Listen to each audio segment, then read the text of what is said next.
Oi, gente, vamos falar hoje um pouquinho de anti-inflamatório, vamos falar um pouquinho sobre a ação dos analgésicos, como que eles agem no nosso organismo, né? E além de tudo isso, os AINES, o que são, né? Como que funciona? Eu posso tomar? Não posso tomar? Eu preciso ter uma indicação médica para tomar? Então eu vou conversar um pouquinho a respeito disso com vocês. Você fica aqui comigo, vem saber tudo, fica até o final. É uma orientação super importante que eu vou deixar aqui para vocês, tá bom?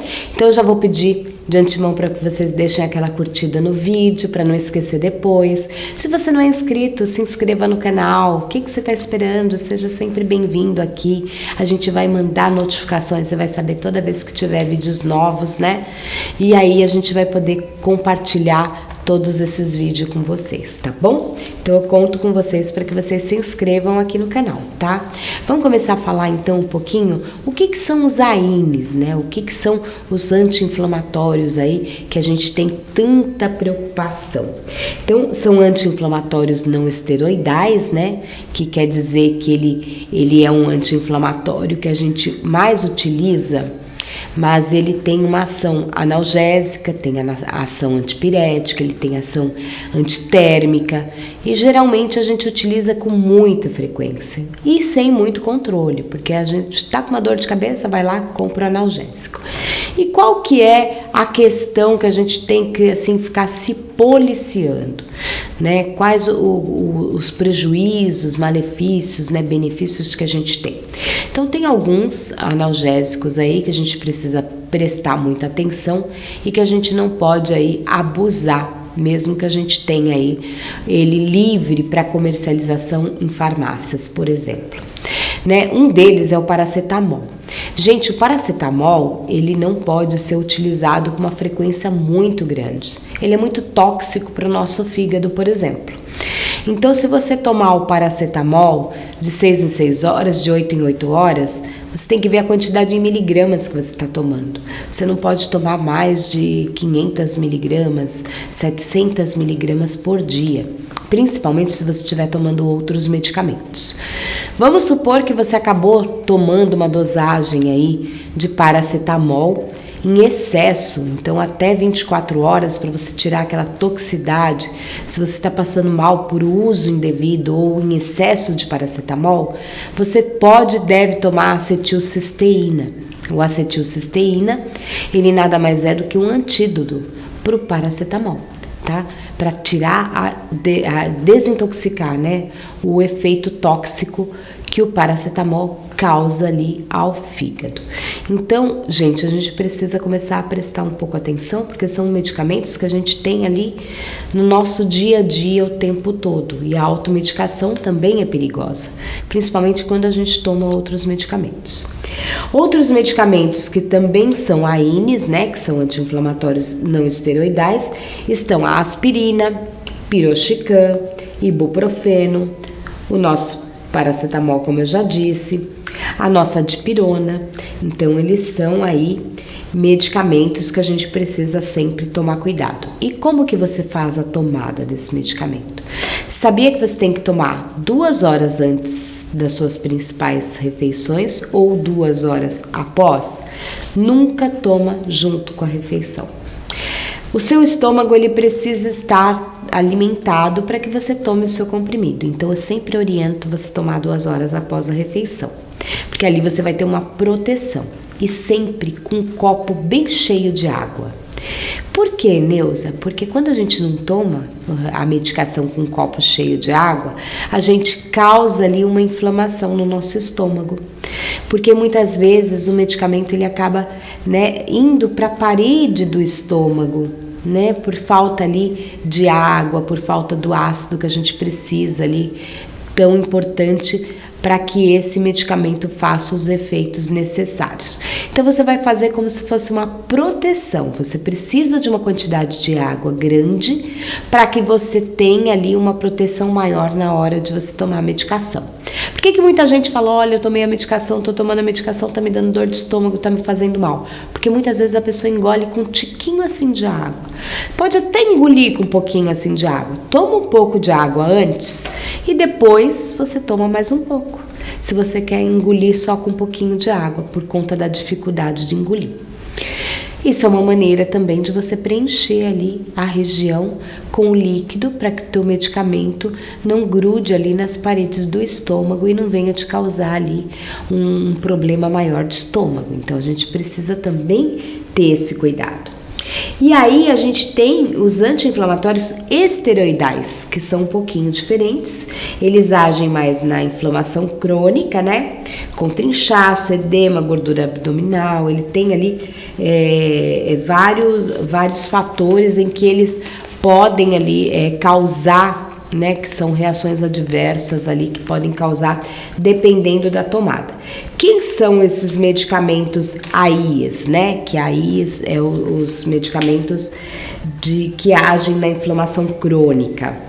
São os corticoides. Então, os corticoides, a gente tem assim esse hormônio do cortisol, né, que é produzido lá pela nossa suprarrenal e tudo mais. E aí tem um horário que a gente deve tomar. Ele induz e ele está muito ligado à nossa melatonina. Então, quando que a gente produz a melatonina? Não é à noite? Então não é ideal que a gente tome corticoide à noite. Então fica a dica aqui, para quando você for tomar qualquer medicação à base de corticoide, de cortisol, que tenha cortisol, que a gente nunca tome ele à noite. O ideal, o melhor horário é entre 6 e 8 da manhã, que é o horário ali que seria excelente para tomada, tá?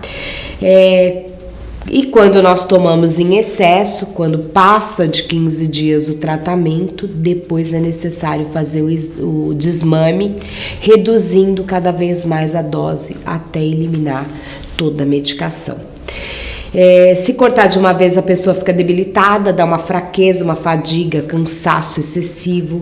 Por que que causa isso? Porque ele atua na glândula suprarrenal da melatonina, tá? Então é importante a gente saber disso. Quem que utiliza, Neuza? Quem geralmente utiliza?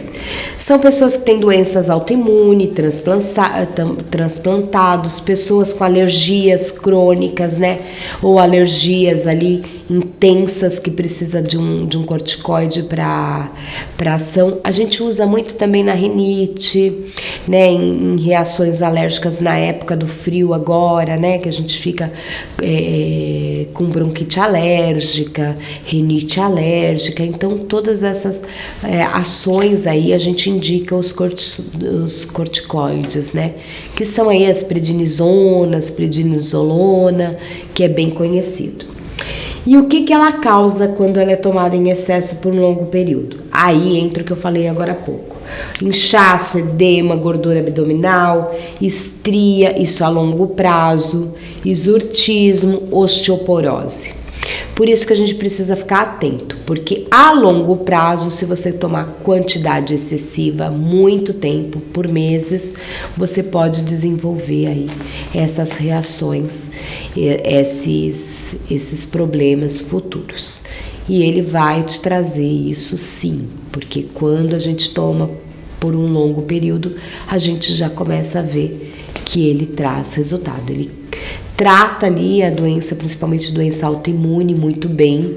Ele é de referência, só que a gente não pode tomar sem uma prescrição, sem ter um médico ali no controle, para que a gente não venha ter ali, né, esse efeito aí contrário da nossa medicação. Então os corticoides precisam ser bem cuidados na hora da tomada. Também os AINES também, né, que são os anti-inflamatórios, também precisam ser bem cuidados na hora da tomada. O nimesulida, por exemplo, que é um anti-inflamatório, você precisa tomar bastante cuidado, porque ele não pode ser tomado também em poucas horas, tem que ter ali no mínimo 8 ou 12 horas, de 12 em 12, então tem tudo isso. Por isso que a gente precisa da orientação, ou seja, de um bom farmacêutico de confiança, ou seja, ali de um médico também de confiança, que você possa conversar e falar, olha, eu tomo essa medicação, mas aí eu vou estar tomando essa, como que a gente faz? É importante quando a gente vai no médico, mesmo que você esteja com uma gripe, com uma alergia, com uma rinite, que seja, Você conversar com o médico e explicar se você já tem outros medicamentos que você toma. Ah, Neuza, mas eu tomo medicamento para pressão alta, não tem nada a ver com a minha rinite que eu tô sentindo agora, que ataca de vez em quando. Tudo tem a ver. Então, todas as medicações, elas interagem entre si. E os horários de tomada têm que ser diferentes. Então, a gente tem que respeitar tudo isso, né? Porque o nosso corpo depois sente a consequência. E aí a gente precisa estar sempre ligadinho, tá bom? Bom, é isso. Eu acho que deu para explicar um pouquinho sobre as medicações. Sempre procure o médico, o farmacêutico. Não tome a medicação por conta própria. Até porque hoje tá tão difícil da gente se autodiagnosticar, né? Com tantas doenças, tantas coisas que aparecem. Então a gente precisa sempre ter uma orientação. A orientação para que tenha ali o resultado desejado, tá bom? Muito obrigada, um beijo bem grande, fiquem com Deus e não esquece aí do meu joinha. Um beijo, tchau.